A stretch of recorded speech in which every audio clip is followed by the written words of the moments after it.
पितरपाठामध्ये ज्या भाज्या केल्या जातात त्या भाज्या आज पाहणार आहोत आपण. तर पाहू शकता इथे मी वाटण काढलेलं आहे. हिरवी मिरची, आले, लसूण आणि थोडंसं जिरं. तर हे सर्व भाज्यांसाठी एकच वाटण करणार आहोत. त्याच्यामुळे छान बारीक पेस्ट करून घेऊया. आणि पाहू शकता येथे आपण वाटण करून घेतलेलं आहे. आता मेथीची भाजी करायची आहे आपल्याला. तर कढईमध्ये छानपैकी तेल टाकून घेऊया आणि हिरव्या मिरचीचं वाटण टाकूया. सर्व भाज्या हिरव्या मिरचीतल्याच करायच्या असतात पितरपाठामधल्या. तर मस्तपैकी आलं टाकल्यामुळे, जिरं टाकल्यामुळे खूप छान सुगंध येतो आणि भाज्या देखील चवीला खूप छान लागतात. आता थोडी थोडी भाजी आपण कढईमध्ये टाकून घेऊया आणि छानपैकी परतून घेऊया. दुसरं काहीही वाटण या भाज्यांमध्ये टाकायचं नसतं. तर छानपैकी आता मंद गॅसवरती ह्या भाज्या आपण परतून घेऊया.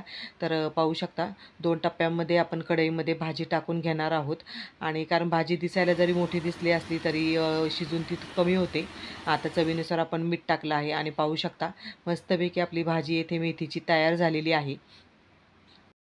तर अशा प्रकारे मस्तपैकी झाकण ठेवून एक वाफ काढून पाहू शकता आपली मेथीची भाजी येथे तयार आहे. ती काढून घेऊया. आता इथे आपण दुसरी भाजी घेतलेली आहे ते म्हणजे कारले आणि आपण इथे थोडीशी गवार वाफून घेणार आहोत. तर कढईमध्ये मी पाणी ठेवलेलं आहे आणि त्याच्यामध्ये किंचित मीठ देखील टाकलेलं आहे.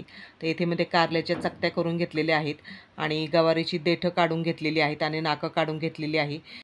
पितरपाठामध्ये गवार केली जाते ती मोडून न घेता अख्खीच गवार ही केली जाते. तर मस्तपैकी पाण्यामध्ये मी ह्या वड्या देखील उकडून घेणार आहे. तर पाहू शकता भाजी देखील वाफवली जाईल आणि त्यावरती वड्या ठेवल्यामुळे वड्या देखील वाफवल्या जातील छानपैकी. आणि गवार आणि कारल्यामध्ये एवढं काही चवीमध्ये फरक पडत नाही अशा पद्धतीमध्ये एकत्र भाजी जर वाफवली तरी.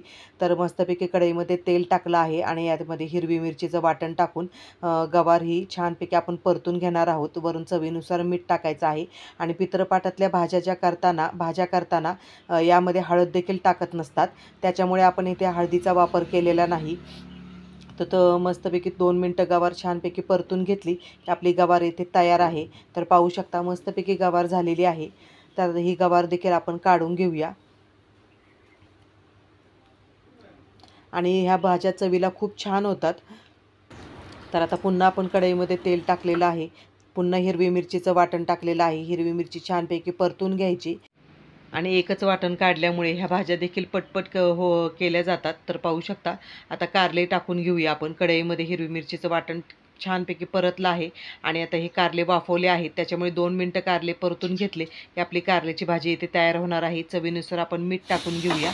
अशा प्रकारे कारली जर थोडीशी वाफवून घेतली की पटकन कारली होतात आणि काही भाज्या वाफवल्या नाही तरी चालू शकतात, ते पटकन होतात. तर अशा पद्धतीमध्ये मस्तपैकी कारले इथे आपण केलेले आहे.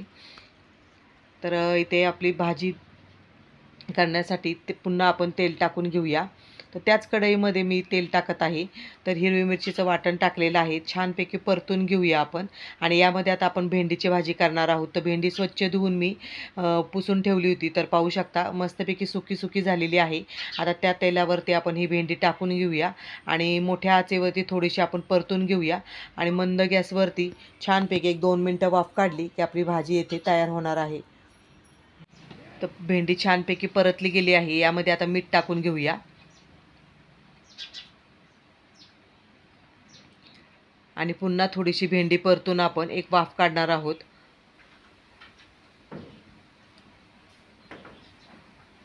तर अशा प्रकारे आपण मस्तपैकी भाज्या करणार आहोत आणि ह्या भाज्या हिरव्या वाटणाच्या चवीला खूप छान लागतात. तर पाहू शकता आपली भेंडी इथे तयार आहे.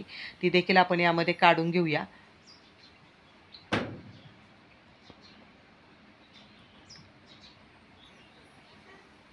तर अशा प्रकारे आपली मेथी, गवार, कारले आणि भेंडी ह्या सर्व भाज्या झालेल्या आहेत. आता आपल्याला बटाटा करायचा आहे. तर बटाटा देखील मी वाफूनच घेतलेला आहे. बटाट्याची साल काढून एका पातेल्यामध्ये थोडंसं पाणी टाकून किंचित मीठ बटाटा देखील मी वाफूनच घेतलेला आहे. तर कढईमध्ये पुन्हा आता तेल टाकलं आहे आणि हिरव्या मिरचीचं वाटण केलेलं आहे. बटाट्याचे छोटे छोटे काप करून घेतलेले आहे. आता हा बटाटा आपण यामध्ये टाकून घेऊया आणि छानपैकी परतून घेऊया. तर अशा पद्धतीने जर आपण भाज्या केल्या तर पटकन अगदी होतात. तर पाहू शकता मस्तपैकी बटाटा देखील आता परतून घेऊया आणि चवीनुसार आपण यामध्ये मीठ टाकलेलं आहे. तर झटपट भाज्या होतात. पूर्वतयारी केली की भाज्या हे देखील पटपट होतात. तर हिरव्या मिरचीचं एक वाटण करून ठेवायचं आणि काही भाज्या ज्या पटकन शिजणार नाहीत त्या थोड्याशा वाफवून घ्यायच्या म्हणजे स्वयंपाक देखील पटकन होतो. तर पाहू शकता अशा प्रकारे मस्तपैकी आपला बटाटा देखील झालेला आहे. तो बटाटा देखील आपण काढून घेऊया आणि अशाच पद्धतीमध्ये आपण काशी भोपळा जो आहे तो देखील केलेला आहे. काशी भोपळा तर पटकन शिजला जातो, तो देखील अशाच पद्धतीमध्ये आपण केलेला आहे. आणि जी देठं असतात ती देठं मी वाफवून घेतलेली आहे आणि त्याच पद्धतीमध्ये केलेली आहे. तर पाहू शकता अशा सर्व भाज्या आपण येथे तयार केलेल्या आहेत. आणि मस्तपैकी त्याच्यावरती थोडीशी कोथिंबीर आणि किसलेलं खोबरं टाकायचं. तर आजचा व्हिडिओ जर तुम्हाला आवडला असेल तर जास्तीत जास्त शेअर करून, लाईक करून, सबस्क्राईब करायला विसरू नका. भाज्यांप्रमाणे काही फळे देखील आपण येथे घेतलेली आहेत. त्याचमध्ये डाळिंब घेतलेला आहे, पेरू, सफरचंद आणि काकडी येथे घेतलेली आहे.